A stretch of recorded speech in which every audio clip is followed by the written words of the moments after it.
Good afternoon बच्चों, ध्यान दीजिए।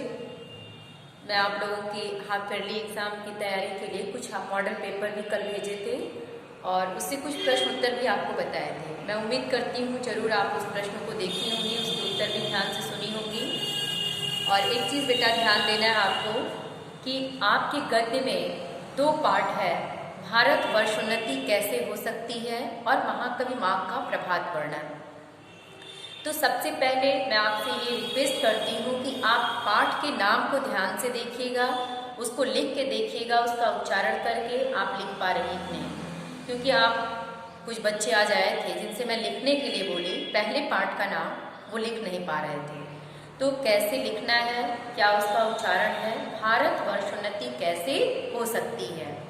क्योंकि जब भी आपको दोनों ही में से पाठ में से कोई गद्यांश आ सकता है तो आपको ये बताया गया है बार बार कि शीर्षक जरूर पूछेगा। तो ये कितने बेइज्जती की बात है कि आपको अपने पाठ का शीर्षक ना आता हो। तो उसका शीर्षक क्या है, उसका लेखक कौन है, ये तो आपको लिखने आना चाहिए और आपको याद होना चाहिए।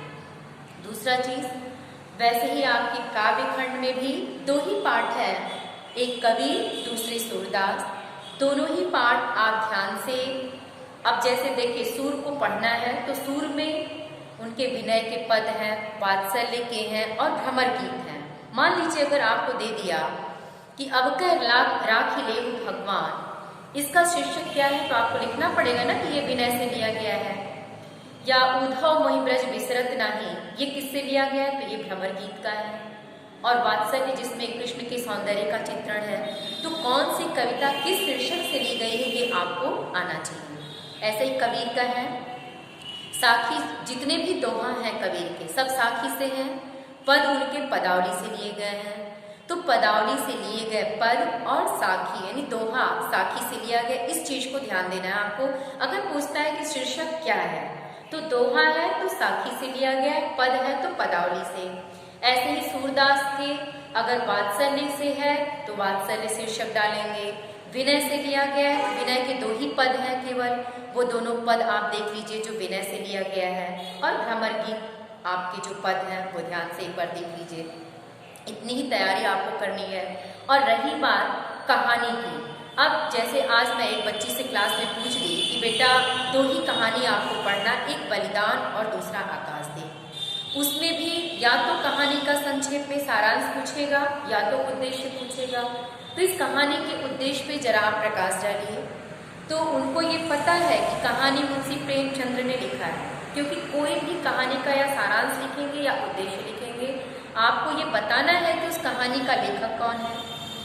बता तो रही है कि कहानी मुंशी प्रेमचंद्र के द्वारा लिखा गया, अब उस कहानी में शुरू करती है नाटक सूतपुत्र के कर्ण को ले आती हैं।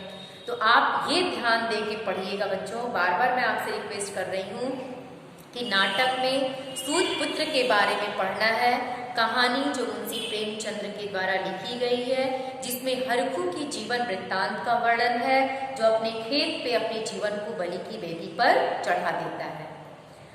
और आकाशदीप में जो चंपा की कहानी है, जो नाविक के साथ जाती है, इस चीज को ध्यान दीजिएगा कि किस कहानी में किसका वर्णन है। ये नहीं कि शीर्षक डालिए आकाशदीप, लिख दीजिए हरखू के बारे में, शीर्षक डालिए नाटक आपका सूतपुत्र और लिख डालिए हरखू चंद के बारे में। तो लिखने के बावजूद भी आपको नंबर नहीं मिलेगा। इसलिए 2 ही कहानी है, ज़्यादा है भी नहीं आपके पूरे पाठ्यक्रम में। हाफ ईयरली से एनुअल तक का 2 ही है कहानी, एक आकाशदीप, दूसरा बलिदान। दोनों में से कोई एक आना ही आना है।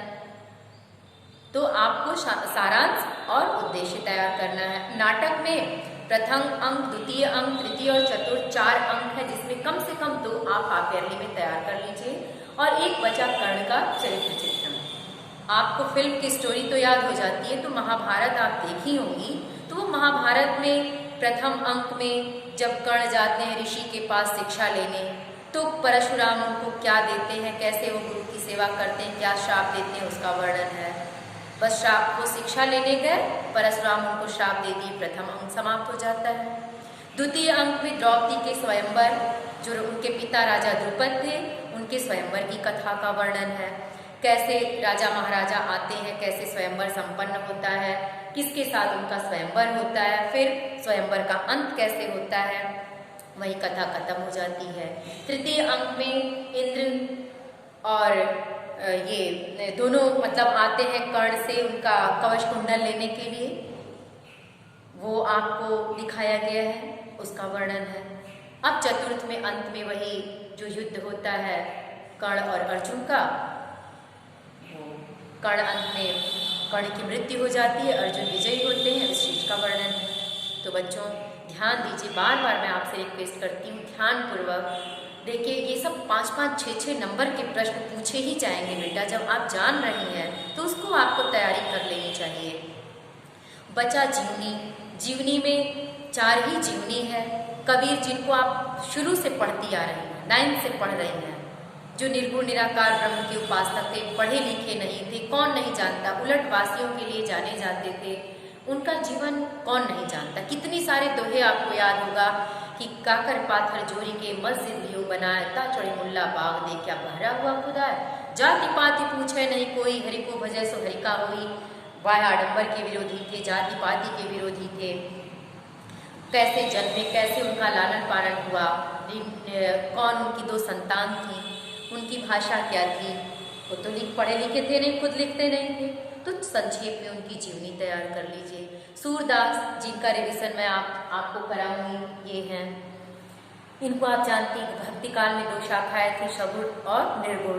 तो निर्गुण और सगुण, तो ये सगुण शाखा के सर्वश्रेष्ठ कवि थे जो कृष्णाश्रय के उपासक थे, यानी कृष्ण के उपासक थे। ये कृष्ण की उपासना इन्होंने साख्य रूप में की, अर्थात सखा के रूप में वो मानते थे। अगर आपसे पूछा जाए कि सूर्य की भक्ति किस पे आधारित थी, तो सूर्य की भक्ति साख्य भाव पे आधारित थी। अब इनकी जीवनी में क्या है, लोग कहते हैं कि ये जन्मांध थे। सूर्य क्या थे? जन्मांध थे। लेकिन जो इन्होंने कृष्ण की बाल लीला का वर्णन किया है, उस बाल लीला का वर्णन देख करके कोई भी इन्हें जन्मांध नहीं कह सकता। और ये गौ घाट पे भजन कीर्तन किया करते थे, वहीं इनकी मुलाकात गुरु से हुई, जिससे शिक्षा दीक्षा लेकर ये इतना आगे निकल गए और इन्होंने अष्टछाप के कवियों की स्थापना कर डाली। इनके बारे में कहा जाता है कि जयदेव की स्निग्ध पीयूष धारा जो काल की कठिनता से दब गई थी, अवकाश पाते ही मिथिला के मुरझाए हुए बनों को सींचने लगी, जिसमें सबसे सुरीली मधुर झंकार अंधी कवि सूर्य की वाणी की थी। यानी इन्होंने अपने अष्टछाप के कवियों के द्वारा कृष्ण की लीला इतना सुंदर प्रस्तुत किया है कि वैसा अन्यत्र देखने को नहीं मिलता। एक तरह से कहा जाए वात्सल्य रस के ये सम्राट कहे जाते थे, वात्सल्य रस के ये सम्राट कहे जाते थे। और इसके साथ इन्होंने सूर सारावली, सूर सागर, साहित्य लहरी जैसी रचनाओं को प्रस्तुत किया। और सूर सागर जो इनका श्रेष्ठ भक्तिकाल का महाकाव्य है, इसके द्वारा काफी ख्याति अर्जित थी। और इनकी भाषा क्या थी? ब्रज भाषा थी, क्योंकि भक्ति काल के अधिकांश कवियों ने जो कृष्ण भक्ति के उपासक थे, ब्रज भाषा में ही इन्होंने अपनी रचना प्रस्तुत की है। तो बच्चों जीवनी आपको सूर, कवि और गद्य से भारतीय हरिश्चंद्र, महावीर प्रसाद द्विवेदी, ये तो आपका हो गया। ऐसे ही आपके खंड ख में प्रयाग, वंदना, सदाचारोपदेश 3 पाठ के हिंदी अनुवाद से आपको पढ़ लेने हैं, उसी में से आपको मिल जाना है। अब आपका बचता है मुहावरा और लोकोक्ति। कल उदाहरण के रूप में मैं आपको बताई भी हूँ, आप जरा अपना व्हाट्सएप खोलिएगा, देखिएगा, उसमें ऑडियो के रूप में कुछ उदाहरण मैं आपको बताई हूँ। वाक्यांशों के एक शब्द, अनेकार्थी शब्द, शब्दों में सूक्ष्म अंतर, ये सारी चीज़ें बताई गई हैं। रस, छंद, अलंकार सब कुछ मैं कल बताई हूँ। आप उसको बच्चों तैयार कर लीजिए। अगर कोई परेशानी है तो आपसे रिक्वेस्ट है, आप विद्यालय आइए, पूछिए, आपको पूरा ब्लैक बोर्ड पे सॉल्व करके मैं बताऊंगी, लेकिन आप आइए तब तो। चलिए आज देखते हैं सूर का पद। इसमें से बहुत सारा आपको मैं रिवीजन करा भी चुकी हूँ। ये देख लीजिए, आज आप लोग 9वां पद, क्योंकि इसमें 5-6 तक करा चुके थे। 9वां पद देखिए। कहत कत परदेसी की बात, मंदिर अरध अवधि बदि हमसो, हरि आहार चली जा, ससी रिपु बरस सुर रिपु जुगबर, हर रिपु किन्हो घात, मग पंचक ले गयो सांवरो, ताते अति अकुलात। नखत वेद ग्रह जोरी अर्ध करी सोई बनत अब घात सूरदास बस भई विरह के कर नीचे पछतात। अब देखिए इसमें कब का वर्णन है पहले ही आपको जानना है, क्योंकि जब तक आपको व्याख्या नहीं आएगा तब तक इस पद्यांश पे आधारित प्रश्नों के उत्तर आप नहीं दे पाएंगे। 10 नंबर के प्रश्नोत्तर इसी पद से आपको पूछे जाएंगे। सबसे पहले प्रश्न होगा आपका कि उपयुक्त पद के शीर्षक और कवि का नाम लिखिए। तो शीर्षक क्या लिखेंगे? ये भ्रमर गीत से लिया गया है। किससे लिया गया बच्चों? ये भ्रमर गीत से लिया गया है और इसके कवि भक्तिकालीन कवि सूरदास जी हैं। अब प्रसंग जानिए क्या है। ये उस समय का वर्णन है जब उद्धव निर्गुण निराकार ब्रह्म का संदेश लेकर गोपियों के पास आते हैं। तब गोपियां अपने मन की व्यथा और पीड़ा उद्धव के सामने प्रस्तुत करती हैं और कहती हैं कि कहत कत परदेसी की बात, हे उद्धव तुम उस परदेसी कृष्ण की बात कहाँ तक क्या मुझसे कहोगे, उसकी बात मेरे सामने प्रस्तुत न करो। क्यों ऐसा कहती है? देखिए, मंदिर अरध अवधि बलि हमसो। मंदिर का शाब्दिक अर्थ मकान होता है। ध्यान दीजिएगा एक शब्दों का।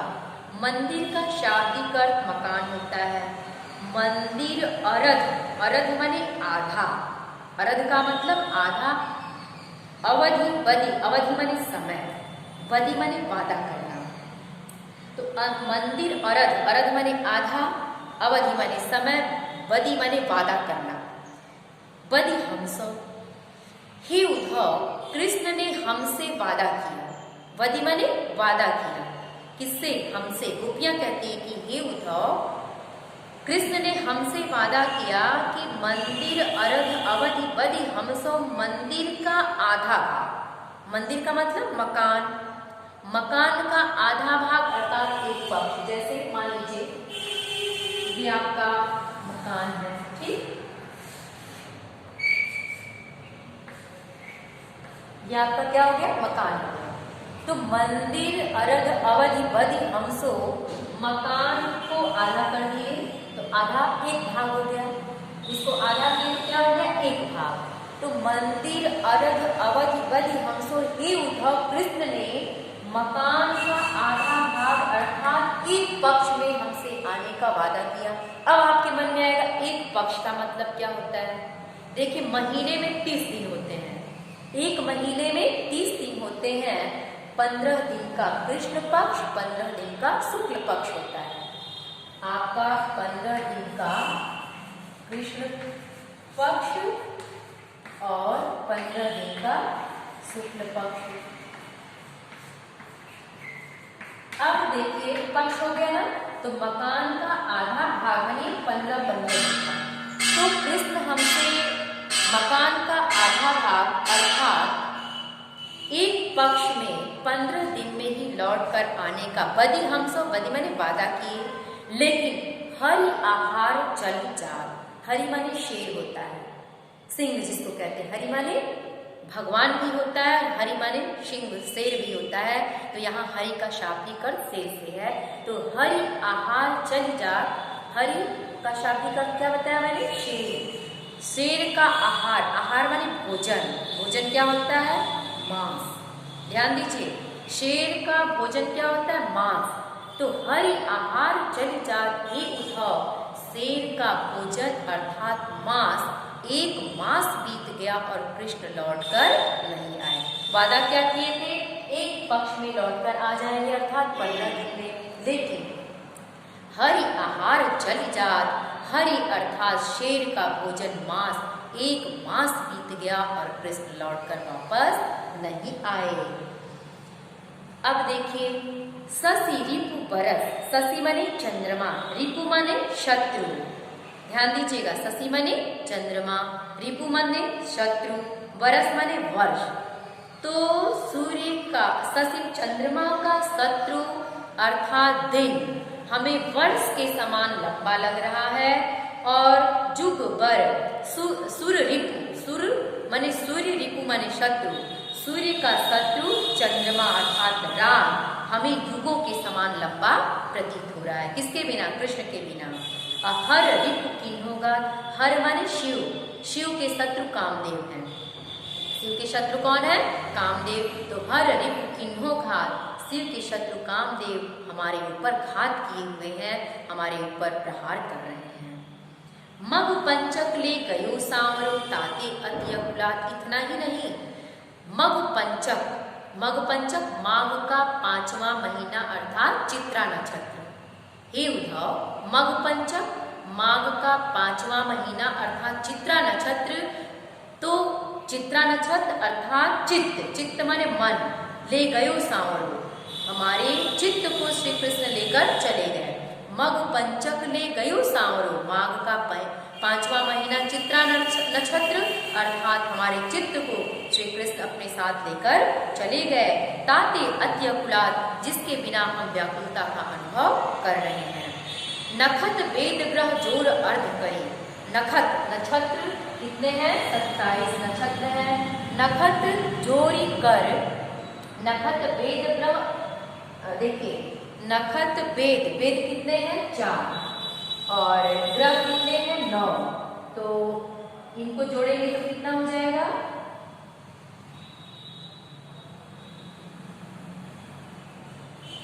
40 हो जाएगा। ये जोड़ेंगे तो 40 हो जाएगा। अब इसको आधा करेंगे तो ये, इसमें से 20 घटाएंगे तो 20 हो जाएगा। अब देखिए क्या कह रहा है कि नखत जो वेद ग्रह जोड़ी अर्ध करी, 27 नक्षत्र, 4 वेद और 9 ग्रह को जोड़ दीजिए, माने जोड़ी, माने जोड़िए तो क्या हुआ? 40। अर्ध करी, फिर उसको आधा करने पे क्या आएगा? 20 आएगा। तो सोई बनत अब खात, वही विष अब खा लेने की इच्छा हो रही है। गोपियां क्या कहती हैं कि 27 नक्षत्र, 9 4 वेद, 9 ग्रह जोड़ के जो 40 होता है अर्ध करी, उसको आधा करने पे जो 20 आता है वही विष खा लेने की अब इच्छा, सोई बनत अब खात के उद्धव, वही विष खा लेने की इच्छा हो रही है। सूरदास बस भई विरह के कर नीचे पश्चात। सूरदास जी कहते हैं, गोपियां कहती हैं कि हे उद्धव, हम विरह के वशीभूत हो चुके हैं, अब हाथ मल के पश्चाताप करने के अलावा और हमें कुछ सूझता ही नहीं है। अब देखिए, इसमें अगर प्रश्न आपको पूछा जाए तो क्या आप प्रश्न बताएंगे? शीर्षक और कवि तो हो ही गया। गोपियों ने उद्धव के सामने अपने मन की किस व्यथा को प्रस्तुत किया, यानी कृष्ण के आने के संदर्भ में उन्होंने क्या कहा? तो गोपियों ने उद्धव के सामने कृष्ण के आने के संदर्भ में यही कहा कि कृष्ण 15 दिन में आने का वादा करके गए, लेकिन अब 1 मास बीत गया, वह लौटकर नहीं आए। एक प्रश्न ये देखिए कि गोपियां कृष्ण के न आने पर अपनी दशा के संदर्भ में उद्धव से क्या कहना चाहती हैं कि अब वो क्या कर लेना चाहती हैं कृष्ण के न आने पर। तो कृष्ण के न आने पे गोपियां यही चाहती हैं कि वो विष खा करके अपने प्राण को त्याग दें, वो जीवित रहना नहीं चाहती हैं। बच्चों ध्यान दीजिएगा, आप कोशिश करिए विद्यालय आइए, जो कुछ पूछना है पूछिए, जो कुछ रिवीजन कराया जा रहा है उसको ध्यान दीजिएगा।